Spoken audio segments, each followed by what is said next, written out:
Welcome to this overview of the National Environmental Policy Act, or NEPA as it's commonly called. In the next few minutes, we will present a brief history of NEPA and a description of how it is implemented.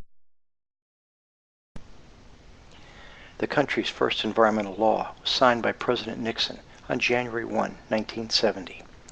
Acknowledging the decades of environmental neglect that had significantly degraded the nation's landscape and damaged the human environment, the law was established to foster and promote the general welfare, to create and maintain conditions under which man and nature can exist in productive harmony, and fulfill the social, economic, and other requirements of present and future generations of Americans.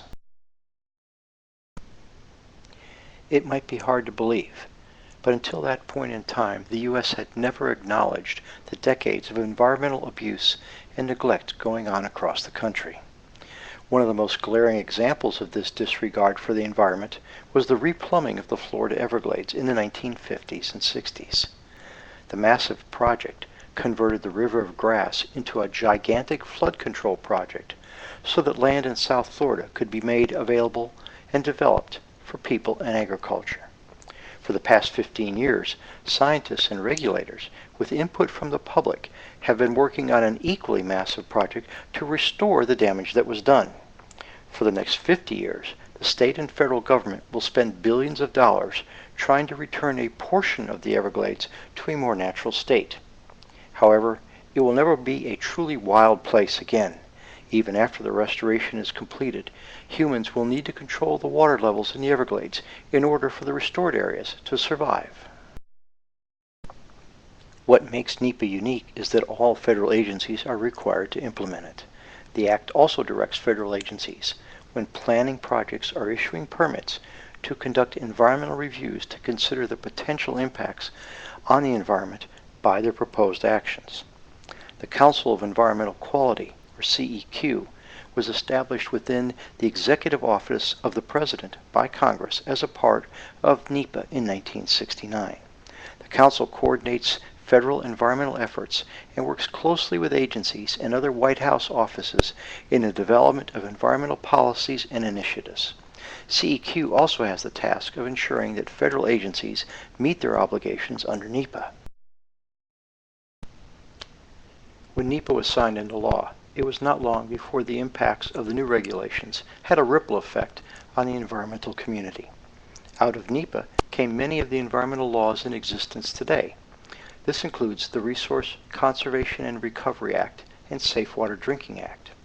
In the early years, NEPA slowed and in some cases stopped proposed federal projects because the plans were not consistent with the requirements of NEPA. It also had an interesting effect of giving rise to non-governmental organizations such as the Natural Resources Defense Council and Environmental Defense Fund. They used NEPA to file legal actions against federal projects deemed to be too harmful to the environment to be authorized as proposed. But over time, NEPA has become acknowledged as a necessary process. Regardless of your feelings towards NEPA, it's here to stay. Before going further, you need an introduction to NEPA speak. When discussing NEPA, there are many terms involved.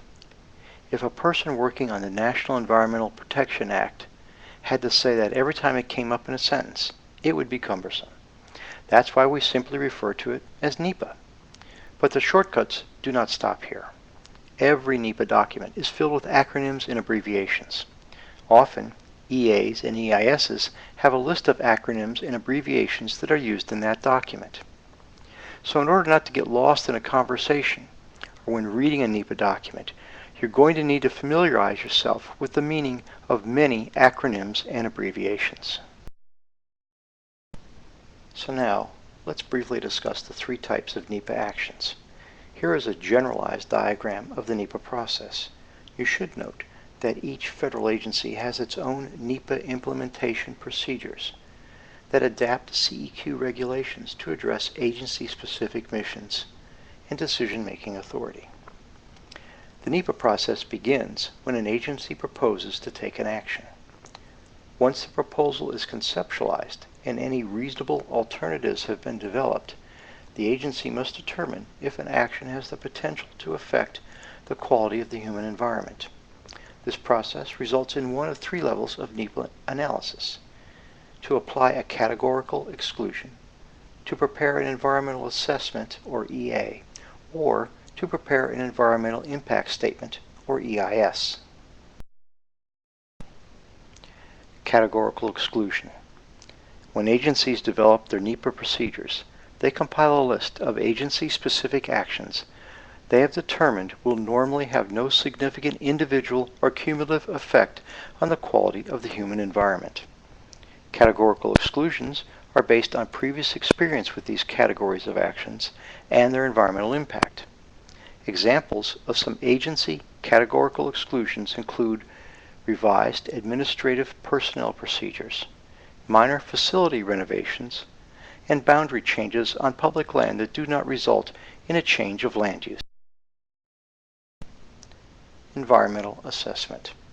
CEQ created the EA primarily to be used when an agency did not have enough information to decide whether a proposed action may have significant impacts. But it has also proven to be a useful planning tool. An EA must lead to a finding of no significant impact, or FONSI, or a notice of intent to prepare an EIS. Where the significance of environmental impacts are unknown, federal agencies use the EA to determine whether or not an environmental impact statement is necessary. If the answer is no, the agency issues a FONSI, which may or may not address measures that an agency will take to reduce potentially significant impacts. Environmental impact statement. If you complete an EA and the result is yes, there are significant impacts and an EIS is needed. However, we know that some proposed actions will have unknown impacts, and the EA step can be bypassed and a decision can be made to prepare an EIS. The trigger for initiation of an EIS is best summarized as when the proposed federal action significantly affects the quality of the human environment. Note the word significantly is highlighted in red type. What is significant to one person may not be to another. This word is often the source of controversy because of its ambiguity. NEPA has a specific definition of significantly in the CEQ regulations. Significantly, as it is used in NEPA, requires consideration of both context and intensity. By context, we mean that the significance of an action must be analyzed in several contexts, such as society as a whole, the affected region, the affected interests, and the locality. By intensity, we are referring to the severity of the impact. While this does not completely resolve what is or is not significant, the guidance does set a bar that defines significantly in a way that can be understood and measured. There are two additional points about NEPA that are important to understand. First, when preparing an EA or an EIS, oftentimes the analysis portion of the process results in development of new and better alternatives than the ones envisioned in the planning process.